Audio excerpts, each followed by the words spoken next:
પ્રવાહ ન્યૂઝ સમયની સાથે અફવા નહીં ફક્ત સમાચાર। નમસ્કાર, નવપ્રવાહ ગુજરાતમાં આપનું હાર્દિક સ્વાગત છે। હું છું આપની સાથે ધવલા નજીક છે ત્યારે કોંગ્રેસ દ્વારા આજે પહેલી યાદી બહાર પાડવામાં આવી છે। નવપ્રવાહ ગુજરાતની ટીમ આજે વોર્ડ નંબર 15માં આવી છે। વોર્ડ નંબર 15માં કોંગ્રેસ દ્વારા જે 4 નામોની જાહેરાત કરવામાં આવ્યા છે તેમાં ખાસ કરીને ભાજપના જે આશીષ જોશી હતા એ કોંગ્રેસમાં જોડાયા છે, એમને ટિકિટ મળી છે। ત્યારબાદ જે મધુ શ્રીવાસ્તવના દીકરી જે નીલમબેન હતા એમને ટિકિટ મળી છે। ત્યારબાદ જે વિશ્વ હિન્દુ પરિષદ સાથે જોડાયેલા હતા એવા રાજુભાઈ બારોટને ટિકિટ મળી છે અને પારુલબેન પટેલ કે જેઓ ભારતીય જનતા પાર્ટીના તે કોંગ્રેસમાં જોડાયા છે એમને પણ ટિકિટ મળી છે। ત્યારે ખાસ નવપ્રવાહ ગુજરાતની ટીમ એમની કાર્યાલય ખાતે આવી છે અને એમની સાથે ખાસી વાતચીત કરશે। જે રીતે 26 તારીખે સ્થાનિક સ્વરાજ્યની જે ચૂંટણી જે છે એમાં કોંગ્રેસની જે પહેલી યાદી બહાર પડી છે અને એમાં વોર્ડ નંબર 15ના જે 4 નામ હતા એ નામની ઘોષણા થઈ ગઈ છે। ખાસ આપણે એમની સાથે પણ વાતચીત કરીશું। જે આશીષભાઈ જોશી જે ભાજપમાં હતા અને એમને સસ્પેન્ડ કરવામાં આવ્યા હતા અને કોંગ્રેસમાં જોડાઈને ખાસ હવે જ્યારે સ્થાનિક સ્વરાજ્યની ચૂંટણી આવી છે ત્યારે કોંગ્રેસમાં જોડાયા છે અને કોંગ્રેસ દ્વારા એમને ટિકિટ આપવામાં આવી છે। આપણે ખાસ આશીષભાઈ જોશી જોડાવાના છે અને રાજુભાઈ બારોટ જોડાવાના છે, નીલમબેન જોડાવાના છે અને ખાસ પારુલબેન પટેલ જોડાવાના છે। આપણે ખાસ વોર્ડ નંબર 15ના જે ઉમેદવારો છે જેમને કોંગ્રેસમાંથી ઉમેદવારી નોંધાવી છે એવા જે ઉમેદવારો છે એમની સાથે આપણે વાતચીત કરીશું। આશીષભાઈ, ખૂબ ખૂબ શુભકામનાઓ। આપ કોંગ્રેસમાં જોડાયા છો, આપને ટિકિટ મળી છે, આજે યાદી બહાર પડી છે, એમાં આપનું નામ છે, શું કહેશો? સૌ પ્રથમ તો કોંગ્રેસ પાર્ટીની શહેરની, પ્રદેશની અને શીર્ષસ્થ રાષ્ટ્રીય નેતાગીરીનો હું આભાર માનું છું કે અમારામાં વિશ્વાસ મૂકીને અમારી આ ચારેય લોકોની પેનલ વોર્ડ 15ની અંદર પહેલી જ યાદીમાં ચારેય લોકોને એમણે અમારા પર વિશ્વાસ મૂકીને જાહેર કર્યા છે। આવનાર દિવસમાં જે પણ કંઈ પાછલી ટર્મમાં ભારતીય જનતા પાર્ટીના લોકોએ જે ભ્રષ્ટાચાર કર્યો છે એને ઉજાગર કરીશું। આ શહેરને જે ખાડોદરા બનાવ્યું છે, આ શહેરમાં પાણીની સમસ્યા, શહેરમાં પૂર આવવાની સમસ્યા, આ શહેરને પીપીપી મોડલથી વેચી માર્યું, આ બધી જ વાતનો હિસાબ અમારી આ પેનલ અને કોંગ્રેસ પાર્ટી મજબૂત થઈને આ નવા આવનારા ઇલેક્શનમાં ચૂંટણી લડશે અને જીતીને આ તમામ પ્રશ્નોનું અને ભ્રષ્ટાચારનું નિરાકરણ કરીશું। અમારા વોર્ડ 15માં જે સમસ્યાઓ બાકી રહી ગઈ છે એ પાણીની સમસ્યા પણ અમે આવનાર દિવસમાં સોલ્વ કરીશું। નાગરિકોને વધુમાં વધુ સુખાકારી થાય, ટ્રાફિકની સમસ્યા હલ થાય, નવી એમ્યુનિટીઝ કઈ રીતે મળે, સિનિયર સિટીઝનોનું જે પણ કંઈક કામ બાકી છે એ તમામ પ્રશ્નો અમે હલ કરીશું। આવનારા દિવસમાં જે સફાઈની જે અમુક જગ્યાએ હજુ પણ તકલીફ છે, અંબોવા લેન્ડફિલ સાઇટ પર જે મસ્ત મોટા ઢગલા થઈ રહ્યા છે, આ બધી જ બાબતો પર કામ કરવાનું બાકી છે અને અમને સંપૂર્ણ વિશ્વાસ છે કે વોર્ડ 15ની જનતા અમારી આ પેનલને જંગી બહુમતીથી જીતાડી અને આ ભ્રષ્ટાચારીઓ પર કંટ્રોલ કરવા અમને ફરીથી વડોદરા મહાનગર સેવા સદનમાં પહોંચાડશે। આશીષભાઈ, એક સિમ્પલ એક ક્વેશ્ચન છે। અત્યારથી તમે ભાજપમાં જોડાયા હતા, હવે કોંગ્રેસની વિચારધારા સાથે જોડાઈ રહ્યા છો। આપને જે બી મિત્ર હોય કે આપનો ચાહક વર્ગ હોય, આપ તો જોડે ગયા, પણ એ શું લોકો તમારી સાથે જોડાશે? મારા તમામ શુભેચ્છકો, શુભચિંતકો અને વિસ્તારના નાગરિક અને સિનિયર સિટીઝનોના મત લઈને જ એમના વિશ્વાસમાં એમને લઈને જ મેં આ પગલું ભર્યું છે। કોંગ્રેસ હોય કે ભાજપ હોય, મારા માટે પક્ષ કરતા પ્રજા સર્વોપરી છે અને પ્રજાનું જેને કામ કરવું છે એ કોઈ પણ પાર્ટીમાં રહેશે અને કામ કરીશું। એટલે જ અમે વડોદરા નવનિર્માણ સંઘની સ્થાપના કરી હતી। એ વડોદરા નવનિર્માણ સંઘની એક જ વિચારધારા હતી કે ઉમેદવાર કોઈ પણ પક્ષનો હોય પણ જીત્યા પછી એ પાર્ટીનો ના થવાની જગ્યાએ પ્રજાનો રહેવો જોઈએ। એટલે મને ચોક્કસ વિશ્વાસ છે કે મારા આ તમામ નાગરિકો અમને જંગી બહુમતીથી જીતાડશે અને અમારી સાથે જે પ્રમાણે ભારતીય જનતા પાર્ટીએ વર્તન કર્યું છે એ વર્તનને તમામ નાગરિકો જાણી ચૂક્યા છે। વડોદરા શહેરના વોર્ડ 15ના અને તમામ શહેરની જનતા જાણે છે કે આશીષ જોશીએ કઈ લડત લડી અને કયા કારણસર એમને સસ્પેન્ડ કરવામાં આવ્યા. એટલે ચોક્કસપણે એમને મારા આ નિર્ણયને આવકાર્યો છે. તમે કોંગ્રેસમાં હો, ભાજપમાં હો કે કોઈ પણ પક્ષમાં હો, પણ તમે પહેલા પ્રજાના છો એવું અમે જાણીએ છીએ અને એના લીધે જ અમે આજે આ નિર્ણય લીધો છે. પ્રજાનો અવાજ બનીને તમે અવાજ ઉઠાવતા રહ્યા છો, જ્યાં પહોંચાડવાનું હોય ત્યાં પહોંચાડી રહ્યા છો. હવે બોટકાને લઈને જે બી સમસ્યા હતી, તો હવે તમારી આ લડત ચાલુ રહેશે, શું રહેશે? હજુ વધારે તીવ્ર ગતિથી જ આ લડત ચાલુ રહેશે. નવા બોર્ડમાં મારી સાથે મારા બાકીના ત્રણેય કાઉન્સિલરો, અમે બોટકાંડ પીડિત પરિવારને ન્યાય તો અપાઈશું જ, પણ જે ભ્રષ્ટાચાર થયો છે અને જે અધિકારીઓને પર કોઈ પણ પ્રકારની કાર્યવાહી કર્યા વગર રિટાયર્ડ કરવામાં આવ્યા છે, એ બધા જ અધિકારીઓ જેલમાં જાય, કોન્ટ્રાક્ટરો જેલમાં જાય, એ પ્રમાણેની અમારી કામગીરી રહેશે. પીડિત પરિવારને વળતર પણ મળશે અને ન્યાય પણ મળશે. આ હતા આશીષભાઈ જોશી, તેમને કોંગ્રેસમાંથી ટિકિટ મળી છે અને આપણી સાથે હવે નીલમબેન નિગમ જોડાવાના છે.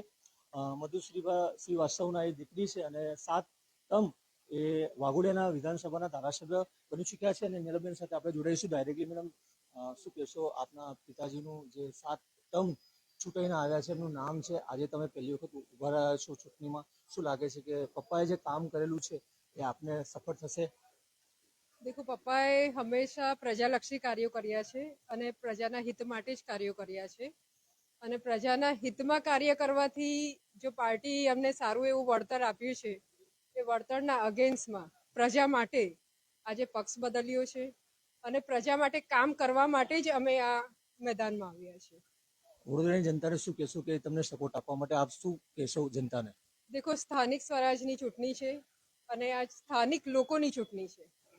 પક્ષને મહત્વ આપવા કરતા વ્યક્તિગત જોઈને, અને જે વ્યક્તિ તમારી માટે ખડે પગે ઊભા રહે, તમારી માટે જે કામ કરતો હોય, અડધી રાતે પણ જે તમારી માટે ઊભો રહે, એવા વ્યક્તિને જોઈને વોટ આપજો. 100% તમે તો આજથી 2 મહિના પહેલા જ કાર્યાલય ચાલુ કર્યું હતું અને લોકોના કાર્યો, તમે ઇલેક્શન ઉભા હતા કે નતા ઉભા, પણ તમારું જે કાર્ય છે તે શરૂઆત તમે કરી દીધી હતી. દેખો, નાનપણથી હું તો જ્યારથી જોયા છે મારા પિતાશ્રીને, હું એમએલએમાં જ જોયા છે. અને મને યાદ છે જે દિવસે હું લંડનથી આવી હતી અને હું લગભગ પપ્પાને 2 દિવસ પછી મારા પપ્પા સાથે મુલાકાત થઈ હતી.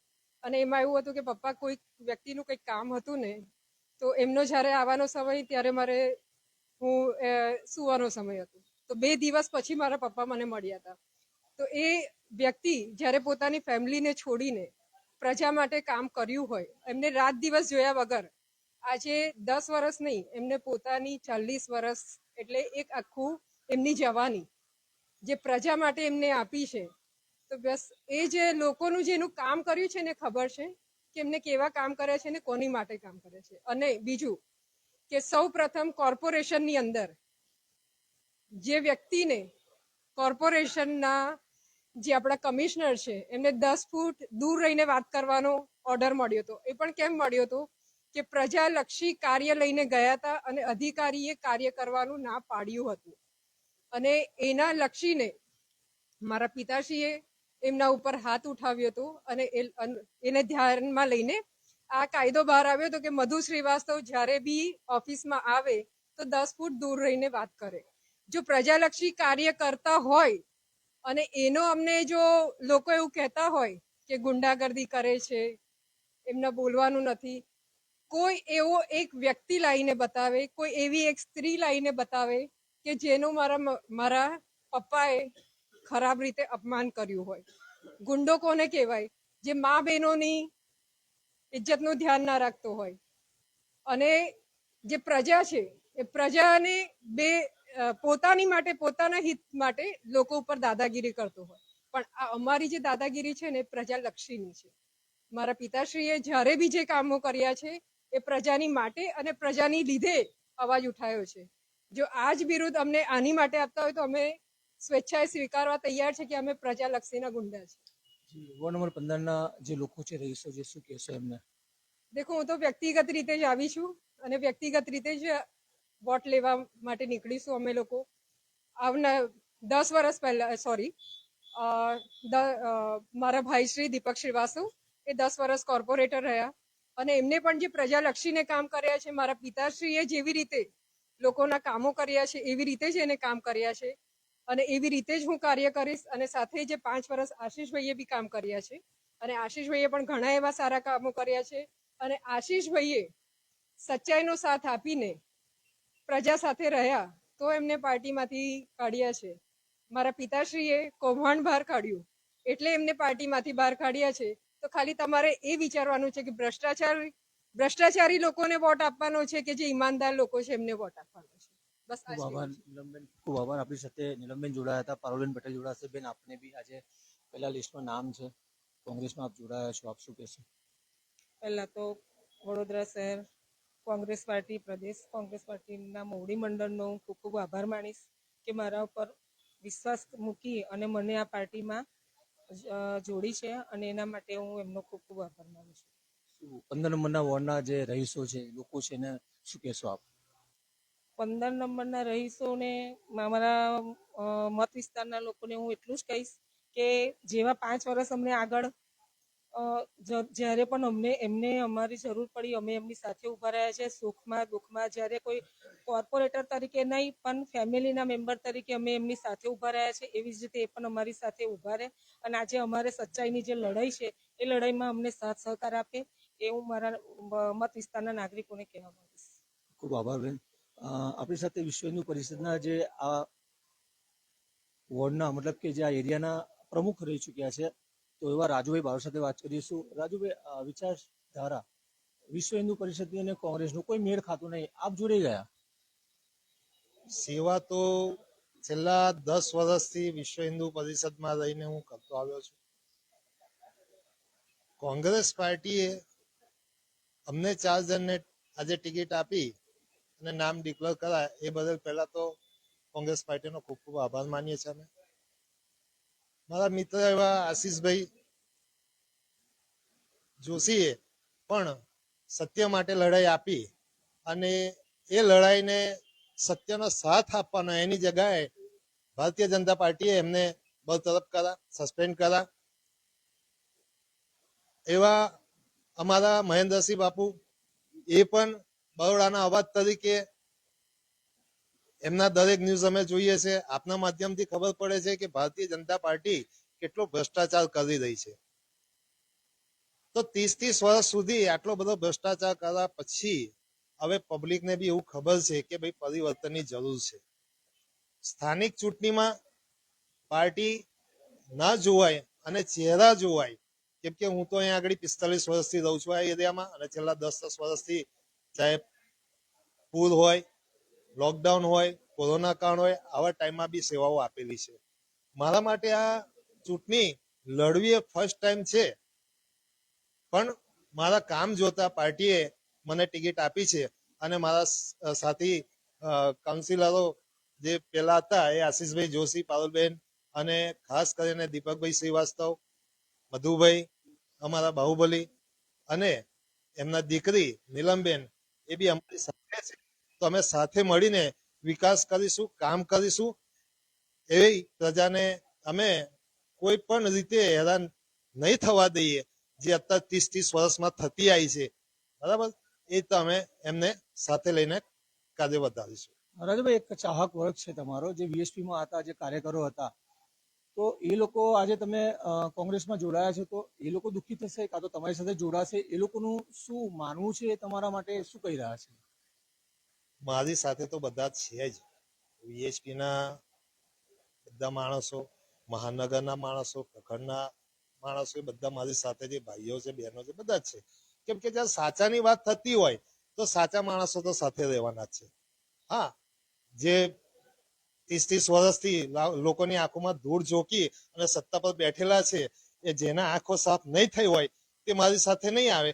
બાકી સાચાની વાત કરવા જઈશું અને સત્ય પર લડવા જઈશું તો ચોક્કસપણે મારા મિત્રો, મારું ફેમિલી બધા જ અમે સાથે રહીને કામ કરીશું અને બધા સાથે આવશે. વોર્ડ નંબરના 15 નાગરિકોને આપ શું કહેશો? વોર્ડ નંબર 15 ના નાગરિકોને તો હું એટલું જ કહીશ કે દીપકભાઈ આજે 10 ટર્મ સુધી આગળ કોર્પોરેશનમાં રહીને કામ કર્યા છે. આશીષભાઈએ કામ કર્યા છે 5 ટર્મમાં, અમારા પારુલભાઈને કામ કર્યા છે અને મધુભાઈએ તો કેટલા કામ કર્યા છે આપ સૌને ખબર જ છે કેવી રીતે કામ કરાયા છે. તો પ્રજાલક્ષી તો કામ થયેલા જ છે. સાથે સાથે નીલમબેન બી અમારી સાથે આજે જોડાયા છે અને અમને બે પેનલમાં 4 જણનું જે નામ જાહેર થયું છે. તો પ્રજાને એક જ અપીલ કરીશ કે પક્ષ ના જોશો, વ્યક્તિગત ચહેરો જુઓ. તમારા કામ થતા આવ્યા છે આ જગ્યાએ અને આવનાર સમયમાં પણ 100% થશે. ખૂબ ખૂબ આભાર. મહાનગરની આ ચૂંટણીમાં આજે કોંગ્રેસ દ્વારા પહેલી જે લિસ્ટ બહાર પડ્યું છે એમાં વોર્ડ નંબર 15ના જે 4 ઉમેદવારો છે એમના લિસ્ટમાં રાજુભાઈ બારોટ જે વિશ્વ હિન્દુ પરિષદ જોડાયા હતા, જે નીલમબેન નિગમ કે જે મધુભાઈ શ્રીવાસ્તવ, આપણી સાથે મધુભાઈ શ્રીવાસ્તવ જોડાયા છે. ખાસ નમસ્કાર સર, આપનું સ્વાગત છે. આપની દીકરી નીલમબેનને આજે કોંગ્રેસ દ્વારા ટિકિટ આપવામાં આવી છે, પેલું લિસ્ટ બહાર જાહેર કર્યું છે, શું કહેશો? બહુ આનંદની વાત છે. જેમાં હું વોર્ડ નંબર 15ની જનતાને આપ કેવી રીતે આહવાન કરશો, એમને વોટ આપે, શું કહેશો આપ? વોર્ડ નંબરની 15 નંબરની જનતાને છેલ્લા 40 વર્ષથી હું ધારાસભ્ય છું. 40 વર્ષના ઇતિહાસમાં નાત જાત ભેદભાવ વગર કોઈ બી મારી પાસે આવ્યું છે, ચોક્કસ એના કામો કર્યા છે. એનો લાભ મારી દીકરીને ને આ 4 પેનલને મળવાનો છે. બિલકુલથી મધુભાઈ જે કામ કર્યો છે એમના કારણે જ જે નીલમબેન છે, નીલમબેન નિગમ જે ઊભા છે અને એમના લીધે જ એમને લોકો જે ઓળખી રહ્યા છે. આપણી સાથે દીપકભાઈ જોડાવાના છે. દીપકભાઈ, આપનું સ્વાગત છે. ખાસ પહેલી જે લિસ્ટ બહાર પડ્યું છે કોંગ્રેસ દ્વારા, નીલમબેનનું નામ છે. આપ બી 10 વર્ષ રહી ચૂક્યા છો ભાજપમાંથી, નીલમબેનને કોંગ્રેસમાંથી ઉમેદવાર તરીકે ટિકિટ મળી છે, શું કહેશો આપ? પહેલા તો બેઉ બહેનોને ટિકિટ મળી છે તો એમને અભિનંદન પાઠવું છું કે કોંગ્રેસ પાર્ટી એમની કદર કરી. અને વોર્ડ નંબર 15માં આશીષભાઈ જોશી, પારુલબેન પટેલ, રાજુભાઈ બારોટ અને નીલમબેન શ્રીવાસ્તવ. વોર્ડ નંબર 15એ હંમેશા એક ઇતિહાસ રચ્યો છે. મારી શરૂઆત થઈ જ્યારે મેં કોર્પોરેટર બન્યો, એક જનતા દળ યુમાંથી લડ્યો હતો. એટલે અહીંયા એવું છે કે વ્યક્તિ વિશેષને માન આપનારી પ્રજા છે. તો મારા પિતાજી જોડે છે અને મેં જોડે છું. ચોક્કસપણે અમારી બેઉ બહેનો જીતવાની છે અને વોર્ડ નંબર 15ની એક મજબૂત પેનલ બની છે, એમાં જીતવાની એમાં કોઈ શંકાનું સ્થાન નથી. વોર્ડ નંબર 15ના રહીશોને શું આહવાન કરશો આ ઇલેક્શન માટે? વોર્ડ નંબર 15ની પ્રજા હંમેશા મારી જોડે રહી છે. મારા મિત્રો, અહીંયા આવેલા ઘણા બધા મિત્રો સબ સાથે જોડાયેલા જ છે. એટલે સૌ કોઈ કામે મારી જોડે લાગી જવાના છે. આજે સત્તાવાર જાહેરાત થઈ છે. આવતીકાલથી તમામ મારા મિત્રો મંડળ સૌ વિસ્તારમાં અલગ અલગ સોસાયટીમાં જ્યાં જ્યાં છે તે બધા કામે લાગી જશે. ખૂબ આભાર દીપકભાઈ, આપણી સાથે જોડાયા હતા. ખાસ જે કોંગ્રેસની જો પહેલું લિસ્ટ બહાર પડ્યું છે એમાં વોર્ડ નંબર 15ના જે 4 ઉમેદવારો છે એમાં મધુભાઈ શ્રીવાસ્તવના જે દીકરી નીલમબેન નિગમ જે છે, આશીષભાઈ જોશી છે, રાજુભાઈ બારોટ છે ને પારુલબેન પટેલ છે. આ ચારેય ઉમેદવારોનો પોતાનો એક ચાહક વર્ગ છે. અને જે વડોદરાના જેટલા વોર્ડ છે એમાં જે આ વોર્ડ નંબર 15 પર દરેક જે પક્ષો જે છે એનું નજર અહીંયા છે, કેમ કે અહીંયા ખૂબ જ ભાજપને જીત મળવી ખૂબ અઘરી છે. અહીંયા જે કોંગ્રેસના 4 ઉમેદવારો જે છે ખૂબ સ્ટ્રોંગ છે, કેમ કે એમને ખૂબ કામ કરેલા છે. એટલે સૌથી વધારે જે ટક્કર જે થવાની છે ભાજપ કોંગ્રેસની કે આપની, એ વોર્ડ નંબર 15ની છે ને સૌની નજર આ વોર્ડ નંબર 15માં રહેવાની છે, કેમ કે અહીંયા ખૂબ જ હરીફાઈ રહેવાની છે. કેમ કે જે રીતે રાજુભાઈ બારોટ એ વિશ્વ હિન્દુ પરિષદ સાથે જોડેલા છે, એમનો એક ચાહક વર્ગ એક અલગ છે. નીલમબેન નિગમ એ એક્સ ધારાસભ્ય મધુભાઈ શ્રીવાસ્તવ જે 7 ટર્મથી ધારાસભ્ય તરીકે ચૂંટાઈ આવ્યા હતા, એમની દીકરી છે. પારુલબેન પટેલ એ બી ભાજપના કોર્પોરેટર હતા. અને સાથે સાથે આશીષભાઈ જોશી, જેને ગુજરાતમાં જેમનું નામ હતું, જેમને બોટકાંડમાં એમને જે લોકોને ન્યાય અપાવવા માટે જેને સહન કર્યું હતું અને લોકોનો અવાજ બનીને જે ઉભરી આવ્યા હતા, એવા આશીષભાઈ જોશીને કોંગ્રેસની ટિકિટ આવી છે. હવે જોવાનું રહ્યું કે 28 તારીખે આમની પેનલની જીત થાય છે કે નહીં અને શું પરિણામ આવે છે, એની નજર આ વોર્ડ નંબર 15માં રહેશે. તો ખાસ આ લાઈવમાં આટલું જ. ફરી પાછા લાઈવમાં પાછા મળીશું. ત્યાં સુધી મને રજા આપશો. નવપ્રભા ગુજરાત, ધવલ રાવ,